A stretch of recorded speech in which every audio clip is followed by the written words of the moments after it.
Hello, नमस्ते and जय Shri Krishna friends. कैसे हो आप सब? आई होप आप सब ठीक होंगे, स्वस्थ होंगे और मस्त भी होंगे। तो ये वीडियो तो वैसे आज का ही है, लेकिन ये जो एक क्लिप है वो कल की है, क्योंकि कल मैंने पूरा घर धोया था, मतलब वॉश किया था। अब बस स्कूल खुलने में कुछ ही दिन बाकी बचे और मेरी पूरे घर की डीप क्लीनिंग भी ऑलमोस्ट हो चुकी है। सिर्फ किचन ही बाकी पड़ा है। तो बस किचन को भी लास्ट में मैं क्लीन कर लूँगी, लेकिन अभी सारे स्टोर रूम और नीचे का सारा एरिया क्लीन हो चुका है। तो सोचा चलो आज हल लगे हाथ घर की धुलाई भी कर लेते हैं। तो मैंने पानी पूरे घर में ऐसे डाल दिया था पाइप की मदद से, और उसके बाद मैंने लिक्विड डाला था खूब सारा। और ऐसा करने से ना घर एकदम क्लीन हो जाता है। तो उसके बाद फिर से मैंने 4 से 5 बार इस तरह से पानी डाला। आप देख सकते हैं कितने बबल्स बने हुए हैं यहाँ पे।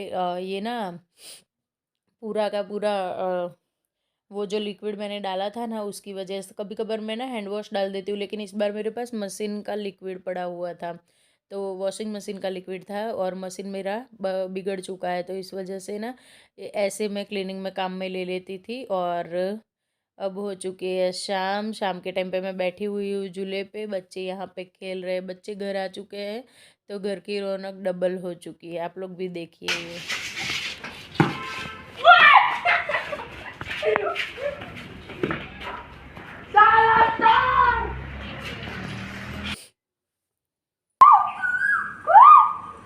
अबे यार।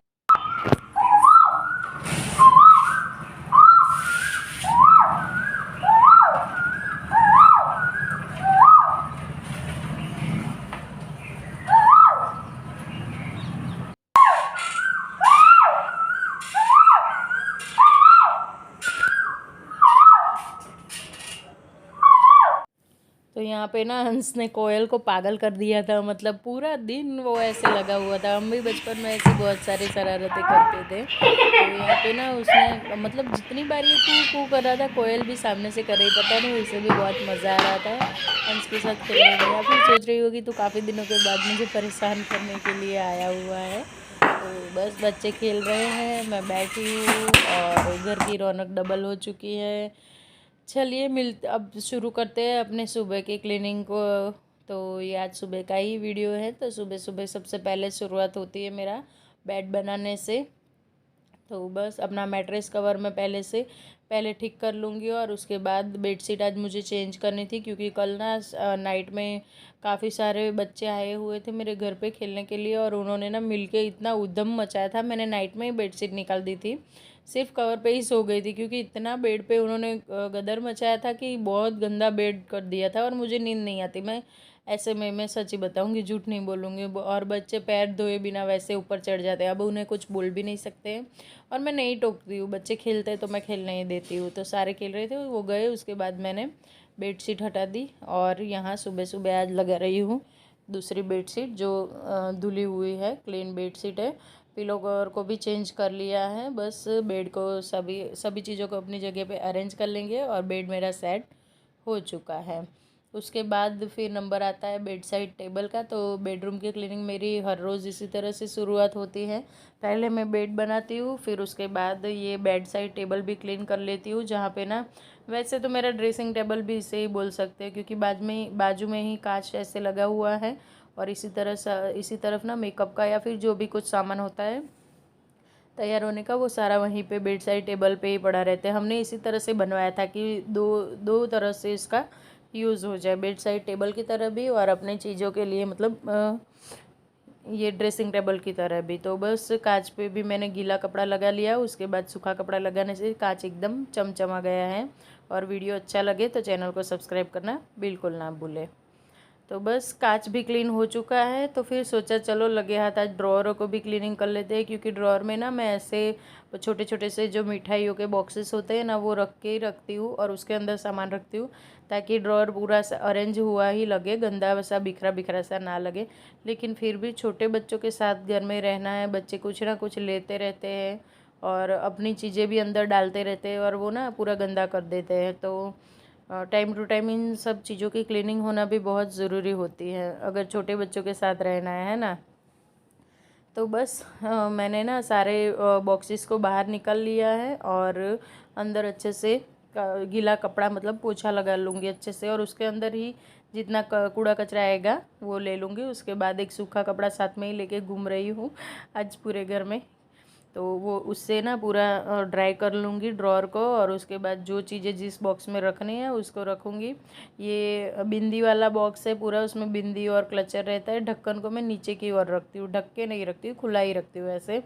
वैसे भी ड्रॉअर बंद ही हो जाना है, तो फिर बंद को मतलब ढक्कन लगाने का कोई मतलब नहीं बनता है। और ये बच्चों के सारे गोगल्स है, तीनों के तीनों उनके ही है, और एक दो कहीं और भी मिल जाएंगे। कोई पिन का डब्बा है मेरा, कोई मतलब मेकअप वाला है। ज़्यादातर तो मेकअप मेरे वार्डरोब में ही रहता है, और मुझे मेकअप करने का इतना शौक भी नहीं है सच बताऊँ तो। बस लाइट लाइट सा मेरा क्रीम पाउडर ही होता है, और कुछ होता नहीं है ज़्यादा। तो बस जो चुटपुट सामान है, एक डब्बा मैंने ऊपर रखा हुआ है बेड साइड टेबल के ऊपर। उसके ऊपर कंघी हुई, या फिर मेरा क्लचर हुआ, या फिर कुछ ये जो भी स्प्रे हुए, बॉडी स्प्रे हुए, वो सारी चीज़ें रहती हैं। और हेयर ऑयल हुआ, ये सारी चीज़ें उस वाले डब्बे में जो मैंने रखे हुए आप लोग देख सकते हैं सामने। और मेकअप तो मेकअप, लेकिन साथ में ना बच्चों की बुक्स भी बेड साइड टेबल पे रहती है। आजकल अब स्कूल स्टार्ट होने वाले हैं, तो दोनों की पढ़ाई मैंने चालू करवा दी है। दोपहर में दोनों को पढ़ाती हूँ 1-1 घंटा। तो बस यहीं पे सब कुछ बेडरूम में ही होता है, तो बेडरूम में ही सारी चीज़ें पड़ी हुई है। साथ के साथ ना दूसरा बेड साइड टेबल के बाजू में मतलब दो बेड साइड टेबल में ही 2 ड्रॉअर है। एक मैंने क्लीन किया और एक बाकी है। दोनों एक जितने साइज़ के ही है, लेकिन इसके अंदर कुछ प्रॉब्लम आया हुआ है, वो निकल नहीं रहा है अंदर से पूरा बाहर। थोड़ा सा छोटा है, इतना बड़ा और जो वो वाला है उतने जैसा नहीं, लेकिन बड़ा है वो। तो उसके अंदर ना ये मच्छर मारने वाले कॉइल ला के रखे हुए थे हस्बैंड ने, और बच्चों ने सारे तोड़ दिए थे, तो काफ़ी गंदा हो चुका था वो भी। और बस तो उसको भी ऐसे ही क्लीन कर लूँगी। जो चीज़ें रखनी है वो रखूँगी अंदर, और नहीं रखना है ये इसमें तो मैं ज़्यादा सामान नहीं रखती हूँ, लिमिटेड ही स्टॉक रहता है मेरा। इसमें भी कुछ डब्बे मैंने रखे हुए हैं। तो बस मिठाई के बॉक्सेस दिवाली के टाइम पे बहुत सारे आते रहते हैं, और वैसे भी हम लोग कुछ ना कुछ लाते हैं, तो ऐसे बॉक्सेस आते ही रहते हैं। और बच्चों के बेल्ट हुए, उनके आई कार्ड हुए, हस्बैंड का भी आई कार्ड होता है, उनको भी जब भी कहीं जाना होता है ड्यूटी पे तो उनका भी एक आई कार्ड होता है। तो उन सभी को भी मुझे अरेंज करना है, लेकिन इस वक्त मेरे पास उतना टाइम नहीं था कि मैं उनको अच्छे से अरेंज करूँ, तो मैंने सबको फोल्ड करके अंदर रख दिया है। और बच्चों के ग्लव्स भी थे साथ के साथ, उन्हें भी अरेंज कर दूंगी। तो अरेंज किया हुआ घर ना काफ़ी सुंदर लगता है, और ना हमें अच्छा देखने में भी अच्छा लगता है, और मन को भी एक सुकून सा मिल जाता है। तो रोज़ रोज़ आप लोगों को जैसे पता है, जो मुझे पहले से फॉलो करते हैं उन्हें, कि मेरी डेली की आदत है, डेली कुछ ना कुछ तो मैं करती ही रहती हूँ घर में क्लीनिंग। और घर भी इतना बड़ा है, घर में मेड भी नहीं है, मैं अकेले ही काम करने वाली हूँ। ऐसा नहीं मैं मेड नहीं लगा सकती हूँ, लेकिन मुझे काम पसंद नहीं है मेड का मतलब। हाँ, तो इसी वजह से मैं हर रोज़ एक एक कोना लेती रहती हूँ, और दूसरे बार वो कोने तक पहुँचती हूँ तब तक घर फिर से गंदा हो चुका होता है। कोई नहीं, चलिए जी, चलता है। तो यहाँ पे मेरी डस्टिंग भी चालू हो चुकी है, डाइनिंग टेबल भी क्लीन कर लिया, और सेंटर टेबल ये वाला है जो हॉल में सोफ़ा के पास में रहता है। कोई गेस्ट आता है तो ही सेंटर में आता है, नहीं तो वो साइड में ही रहता है। तो उसकी भी क्लीनिंग कर ली है। और उसके बाद नंबर आ जाएगा सोफ़ा का। तो सोफ़ा वैसे तो मैं ना सीधा कुशन से झाड़ रही थी, फिर सोचा कुशन को क्यों इतनी तकलीफ़ देनी, मतलब इतना क्या दर्द देना बेचारे कुशन को। चले मैं एक सूखा सा कपड़ा ही लेके आती हूँ, वैसे कुछ होता नहीं है। सोफ़ा तो पूरा दिन मेरा क्लीन होता रहता है, जब भी मैं बैठती हूँ मैं क्लीन करके ही बैठती हूँ, ऐसे नहीं बैठती हूँ। लेकिन बच्चे हैं, कुछ ना कुछ उल्टा पुल्टा कर देते, तो उनको अपनी जगह पे अरेंज करना है। ठीक ठाक कर लूँगी मैं। पहले तो जो भी थोड़ी सी धूल मिट्टी अगर लगी हो कहीं पे तो वो निकल जाएगी। और ये कुशन ना इसके मुझे अभी कवर भी ले आने हैं, लेकिन ये हॉस्पिटलों के चक्कर कम नहीं हो रहे, अभी भी चालू ही है हमारा हॉस्पिटलों का चक्कर। तो बस देखती हूँ, जैसे फ्री होती हूँ फिर ले आती हूँ जाके। एक बार मंगवाया मैंने ऑनलाइन, लेकिन साइज़ छोटा आ गया। मेरे कुशन काफ़ी बड़े हैं, और जो कवर आए उसके साइज़ छोटे छोटे से आ गए हैं। तो फिर वो तो वैसे ही घर में पड़े हुए हैं, और मुझे एक और बार फिर से जाके मार्केट से ही लोकल मार्केट से ही परचेज़ करना पड़ेगा। इसका साइज़ साथ में लेके जाऊंगी मैं, तो हो जाएगा। कोई नहीं, चलिए जी। बातों बातों में घर की डस्टिंग हो चुके हैं, सुबह सुबह वाली क्लीनिंग भी हो चुकी है, और अब लगा लूँगी मैं झाड़ू, और फटाफट से चलिए, अंदर से तो झाड़ू लगाते हुए मैं बाहर की ओर आ गई हूँ। बाहर मीन्स की हॉल में आ चुकी हूँ और फिर बाहर चले जाऊँगी आज तो पूरा झाड़ू लेके, क्योंकि कल शाम को ना मैंने चावल को धोया था। अभी चावल के पापड़ बनवाने हैं मुझे, इस वजह से तो काफ़ी सारा बाहर भी गंदा हो चुका है सब गिर गिर के। तो वो जब तक सूख रहे हैं तब तक तो ऐसे रहेगा ही, क्योंकि ना कौवे चिड़िया भी आते हैं ना, तो कौवे और चिड़िया, सॉरी चिड़िया ने, वो लोग भी खाते हैं, बाहर पड़े हुए होते हैं। तो 2-3 दिन रहने दूंगी, लेकिन ये जितना एरिया है घर के बाहर का, इनको मैं क्लीन कर लूँगी झाड़ू की मदद से। और सारा काम हो चुका था, नहा धो के फिर मैं कपड़े धो के रेडी भी हो चुकी थी और पोछा ओछा सब कुछ हो चुका था यहाँ पे। तो मैं आ गई हूँ कपड़े सुखाने के लिए बाहर की ओर।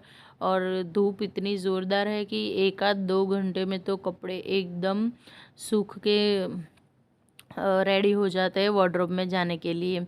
तो हाथों से आजकल कपड़े धोना हो रहा है, तो पानी भी काफ़ी सारा रहता है। और ये जितने भी नीचे पड़े होते हैं वो सारे पोछे हैं, तो पोछों को ना मैं घर में नहीं ले जाती हूँ, यहीं पर रख देती हूँ। ये जो वायर टंगे हुए, लेकिन अच्छा नहीं लग रहा था, ज़्यादा कुछ एक्स्ट्रा जमा हो गया था, तो मैंने उतार के नीचे रखा, सोचा घर में ले जाऊँगी। कल से रखा हुआ है, लेकिन आज फिर आती हूँ तब मुझे याद आता है तो कि मैंने इन लोगों को नीचे पटका हुआ है कि मैं घर में लेके जाऊँगी, लेकिन लेके गई नहीं, मैं भूल ही गई थी। और मैंने फिर से वहीं पे उनको उनकी जगह पे रख दिया। तो बस फटाफट से कपड़े सुखा लूँगी।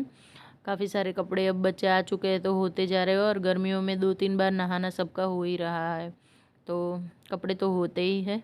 कोई नहीं, चलिए जी, कपड़े सारे धुल भी चुके हैं, अपनी जगह पे अरेंज भी हो चुके हैं। उसके बाद आ जाते हैं किचन में खाना बनाने के लिए। तो आज मैं बना रही हूँ छोले चावल। तो छोले के लिए मैंने आज ग्रेवी में, वैसे मैं चॉपर में ही चॉप कर लेती हूँ, तो मैंने 2 बड़े साइज़ के अनियन ले लिए थे, प्याज और 7-8 कलियाँ लहसुन की, और 2-4 हरी मिर्च लेके चॉपर में एकदम बारीक चॉप कर दूँगी ना, तो ग्रेवी अलग से मिक्सर में नहीं बनानी पड़ेगी मुझे। मैं ऐसे ही बनाती हूँ जब घर घर के लिए बनाना हो। अगर कोई गेस्ट आ रहा है तो फिर मैं प्रॉपर ग्रेवी बनाती हूँ, लेकिन कोई ज़रूरत नहीं पड़ती है ग्रेवी बनाने की। इस तरह से भी झटपट ग्रेवी वाले बन ही जाता है। और मैं आगे एक सीक्रेट टिप्स दे रही हूँ आप लोगों को कि ग्रेवी को गाढ़ा कैसे करें। कोई काजू नहीं डालना है, कोई सीड्स नहीं डालना है, और ना ही बेसन डालना है। तो यहाँ पे ऑयल ले लिया है मैंने, बेसिक मसाले डाल दिए, थोड़े से खड़े मसाले, सॉरी बेसिक नहीं, खड़े मसाले डाल दिए हैं, राई ज़ीरा डाल दिया है। और ये जो चॉपर में प्याज और लहसुन को मैंने चॉप किया था वो भी डाल दिया है हरी मिर्च के साथ। उसके बाद यहाँ पे एक बड़े साइज़ का टमाटर लूँगी, एक ही टमाटर लूँगी, ज़्यादा नहीं लूँगी। तो एक बहुत बड़ी साइज़ का था ये टमाटर, इस वजह से दूसरा नहीं लूँगी। अगर छोटा होता तो फिर ले लेती। तो इसको भी चॉपर में चॉप कर लूँगी जब तक यहाँ पे प्याज पक रहा है। प्याज गोल्डन ब्राउन रंग का हो जाएगा तब तक ये भी रेडी हो जाएगा। साथ के साथ हिलाती तो जा ही रही हूँ मैं कि कहीं चिपक ना जाए, लेकिन वैसे भी चिपकेगा तो नहीं। ऑयल भी ज़्यादा है और नॉन स्टिक का पैन है, तो कोई चिपकने का चांस नहीं होता है, लेकिन साथ के साथ इसको चलाना पड़ता है तो हो जाता है। चलिए, उसके बाद ऊपर से सीजनिंग कर लेते हैं। तो मैंने हल्दी पाउडर डाला है, नमक डाल दूँगी, और नमक को भी टेस्ट के अनुसार ही डालना है। हल्दी पाउडर आधी चम्मच जितना हम डालते हैं। और ये तो हमारा रोज़ का काम है। वैसे भी आंख बंद करके भी कोई बोले कि डाल दो, तो हम ऐसे ही आंख बंद करके भी ना अपने टेस्ट के अकॉर्डिंग ही डालेंगे, ज़्यादा कुछ नहीं होगा। सालों की प्रैक्टिस हो जाती है हमें किचन में ऐसे काम करते करते। बस तो प्याज रेडी है, पूरी तरह से पक चुका है, जितना पकाना है उतना। और ऊपर से डाल दूँगी अब मैं टमाटर का ये जो प्यूरे बना के रखा है, प्यूरे तो नहीं बोल सकते, इसे भी एकदम फाइनली बारीक बारीक बारीक एकदम चॉप कर लिया है। तो बस ये भी डाल देंगे और अच्छे से मिला लेंगे, दोनों मिक्स हो जाएंगे। जब तक टमाटर पक रहा है तब तक फिर एक और मैं आप लोगों को जो सीक्रेट है ग्रेवी का वो बताती हूँ। तो उसके लिए ना चने लेने हैं चॉपर के अंदर, ज़्यादा नहीं, एक चमचे, एक बड़ा चमचा भर के ही लेना है। आप चाहो तो एक मुट्ठी जितना नाप के अनुसार, और आधा ग्लास पानी डाल के चॉपर में अच्छे से ना इसको चॉप कर लेना है, एकदम बारीक बारीक चॉप कर लेना है, बिल्कुल जैसे हम प्याज टमाटर चॉप करते हैं ना, बिल्कुल वैसे। और ना बॉईल किए हुए चने होते हैं ना छोले, तो वो अच्छे से चॉप भी हो जाते हैं, ज़्यादा मेहनत भी नहीं लगती है। तो बस मैंने चॉप कर लिया और इसको डाल दूँगी, और ये है हमारी गाढ़ी गाढ़ी सी ग्रेवी। हाँ जी, तो ये था सीक्रेट मेरा। और यहाँ पे ना मैं थोड़ा सा नींबू भी डाल दूँगी, गरम मसाला, और थोड़ी कसूरी मेथी भी इसमें मैं डाल दूँगी। वो क्लिप शायद शायद मुझसे मिस हो गई है। तो उसके बाद मैंने बाद में कसूरी मेथी डाली थी, सॉरी, लास्ट में, लेकिन गरम मसाला डाल दिया था। तो बस अब बॉईल किए हुए चने डाल दूँगी। चने आज मुझसे थोड़े से जल गए हैं, आज तबीयत ना कुछ ठीक नहीं थी मेरी, इस वजह से काम में थोड़ा मेरा ना आज ऐसा हो रहा है। तो ये था हमारा आज का लंच। कैसा लगा आप लोगों को वीडियो मुझे ज़रूर बताना। मिलती हूँ कल।